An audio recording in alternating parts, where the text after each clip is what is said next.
Donald Trump did it, so why should we care when Joe Biden did it? But once COVID-19 calms down, and that's not taking up 3/4 of the evening newscast, and once we get past the political conventions and the commercials start airing from the PACs, the super PACs, and the candidates themselves, there's going to be no way for Biden to hide from this. I would agree with that assertion. Yes, I do agree with that. We talked about Trump's chances. What do you peg it at this point? Right now, I'm still pegging it at 60%. A lot of that depends on how quickly the economy bounces back, how quickly people can get back to work, and just as importantly, how quickly they feel safe going about their daily lives because of COVID-19. Right now, with everybody rowing in the same direction, I keep him at 60%. It could go higher if the economy opens up quickly, there's no big resurgence of COVID cases, and the economy bounces back strong. I would agree. And the final thought is debates. Is it going to happen? I think the Democrats and the Biden campaign is going to do everything to stop that. They're going to have debates. Biden can't say he's not going to debate. It makes him look weak. It may be interesting because you may have these debates conducted via Zoom and WebEx rather than having the two of them on a stage. Well, I think they can be both on a stage just without an audience. I think that's fine.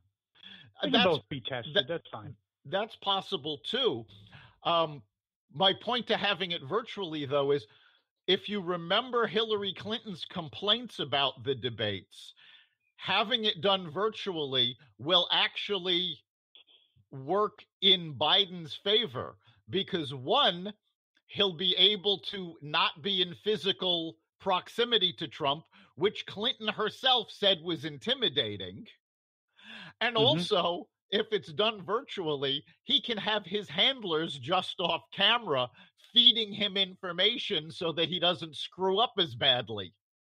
I would agree. I think if it's mano on mano, it's live, I think that 60% that you outlined, if things, as we talked about, kind of even out, I think it goes to 70. I think he's a highly flawed candidate.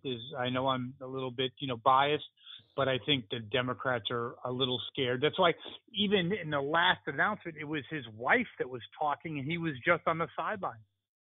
Yeah, they're doing their best to actually keep him out of the limelight.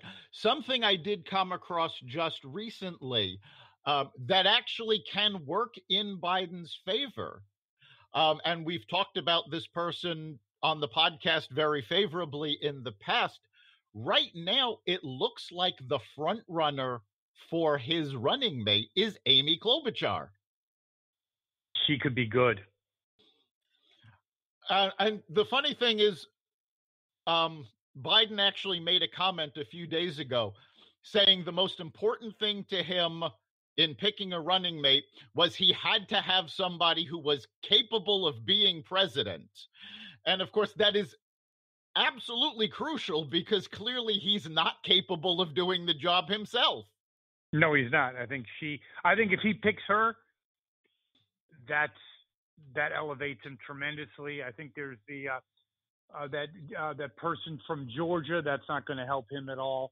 But Klobuchar, who should have won, by the way. I mean, yeah, she's really the candidate the Democrats should have rallied behind. She's the one that she was a much more moderate candidate. She was not a left-wing wacko. And quite frankly, I still say of all of the Democrats that were in the race, she had the best shot of beating Trump.